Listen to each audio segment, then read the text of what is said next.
सीमित संसाधनों के बावजूद अगर जज्बा हो तो बड़े बड़े कार्य किए जा सकते हैं। ऐसा ही एक उदाहरण है एक सामान्य परिवार से ताल्लुक़ रखने वाले, सादगी भरी जिंदगी जी रहे लेकिन असामान्य व्यक्तित्व के धनी ब्रजेश कुमार सेन। कोटा में एक छोटे से सैलून चलाने वाले ब्रजेश जी ने ग्रामीण इलाकों में वंचित वर्ग के विद्यार्थियों, अनाथ आश्रम और वृद्धाश्रम के रहवासियों को निःशुल्क हेयर कटिंग और नेल कटिंग के साथ सभी को स्वस्थ रहने और साफ सफाई के प्रति जागरूक करने का बीड़ा उठाया हुआ है। आज हम बात करेंगे इसी युवा दंपति से और जानेंगे इनके प्रेरणादायी सेवा कार्यों के बारे में।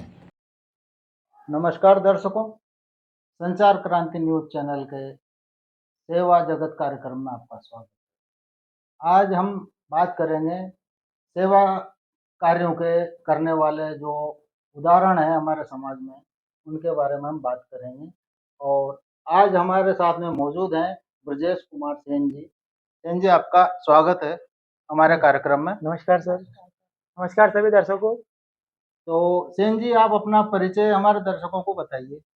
जी सर, मेरा ब्रजेश कुमार सेन नाम है और मैं कोटा कुनाड़ी बालिका रोड में रहता हूँ।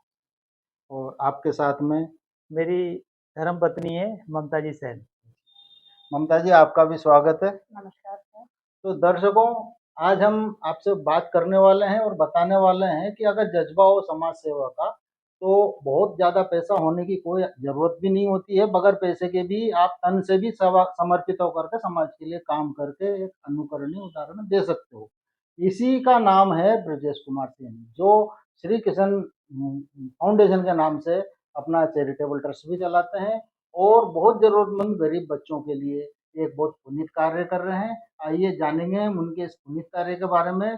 ब्रजेश जी, आप हमारे दर्शकों को बताएंगे कि आप जो समाज सेवा के क्षेत्र में क्या कार्य कर रहे हैं?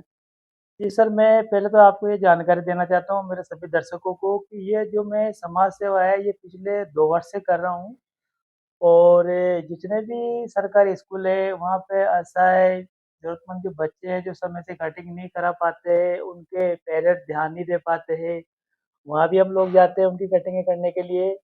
और वृद्धाश्रम है, अपनागर आश्रम है, जहाँ विमंडित लोग रहते हैं, विकलांग बच्चे हैं, विमंडित है, मूक-बधिर है, जो भी असहाय समुदाय है, यहाँ पर हम जाते हैं। और जो एक ईश्वर ने हमें नई जाति में जन्म दिया है, उसके माध्यम से हमें एक जो बाल काटने का हुनर दिया है, इस हुनर के माध्यम से हम इस सेवा को निःशुल्क आगे निरंतर करते रहेंगे और करते चले जाएँगे। और सबसे अच्छी बात ये है कि इस सेवा में बालिका और महिलाओं के लिए मेरी जो धर्मपत्नी ये कंधे से कंधा मिलाकर मेरे साथ खड़ी हुई है।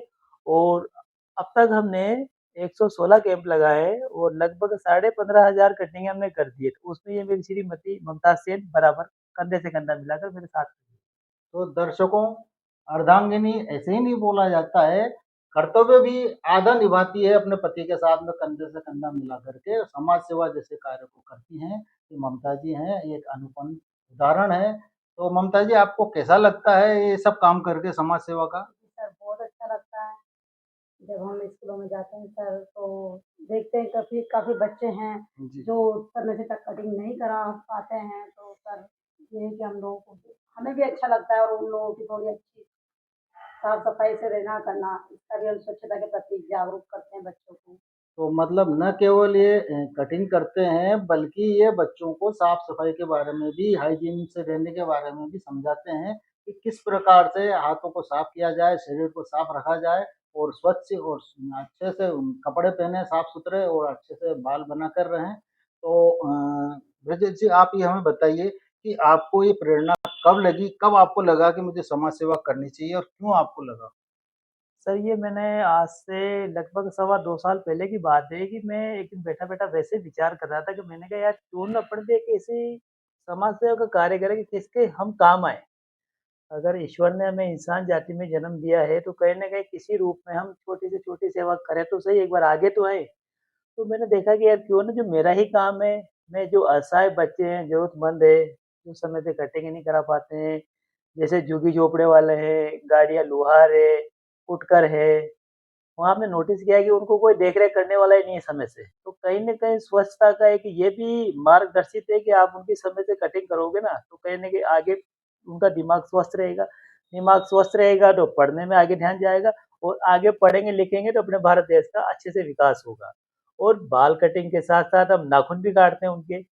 स्वच्छता से प्रति उनको अच्छे से संदेश भी देते हैं, किस तरीके से खाना है, किस तरीके से आपको अपना जीवन जीना है। कई सारी छोटी-छोटी बातें हैं जो हम उनको आगे से आगे बताते रहते हैं। जहाँ-जहाँ हमें लगता है वो चीज़ें हम उनको बताते रहते हैं। सेन साहब, अभी तक आप कहाँ-कहाँ या किस-किस जिलों में आप अभी तक सेवाएँ दे चुके हैं? अभी तक सर मैंने कोटा बूंदी जिले में सेवाएँ दी है और लगभग 116 स्कूलों, आश्रमों में जाकर और 15,500 से अधिक हेयर कटिंग है, नाखून कट करके हमने ये सेवाएँ दी है। तो सेन साहब, जैसा कि सब जानते हैं, आप ये जो कार्य करते हैं, इसमें आपका स्टाफ भी लेकर आप जाते हैं जी, और खुद का भी समय आप लगाते हैं, साथ जी, में पैसा भी लगता होगा। जी। तो ये आर्थिक प्रबंधन आप कैसे कर पाते होंगे या कैसे आप व्यवस्था कर पाते हैं? सर ये जहाँ तक है सर देखो जितना मेरे से होता है, मैं मेरे से अभी तक तो करता आया हूँ। बाकी अब मुझे लगा कि यार अपने इस जो अपन पुनीत कार्य कर रहे हैं, इसमें कहीं न कहीं फाइनेंशियली पैसों की ज़रूरत पड़ रही है।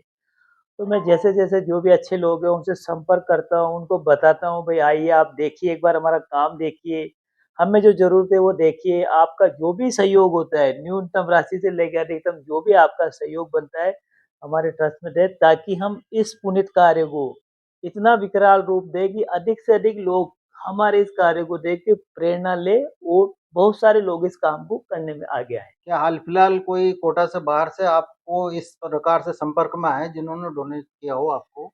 जी, मुझे कोटा से बाहर मेरे 3-4 व्यक्ति हैं, उन्होंने मुझे संपर्क किया है। जैसे एक भीलवाड़ा से हैं, एक बीकानेर से हैं, एक जयपुर से भी है और कोटा से भी 5-7 ऐसे लोग हैं, जो इस सहयोग करने के काम में आगे आ रहे हैं। तो हमारे दर्शकों को आप क्या संदेश देना चाहेंगे? भई मैं सभी दर्शकों को ये कहना चाहता हूँ कि आप समाज सेवा निःशुल्क तरीके से किसी भी क्षेत्र में करें, जो भी आप करें, चाहे आप किसी वृद्ध पुरुष को रोड पार करा रहे हैं, तो वो भी एक सेवा का कार्य है। किसी भूखे को अगर आपने खाना खिला दिया टाइम पे वो भी एक बहुत बड़ी सेवा है।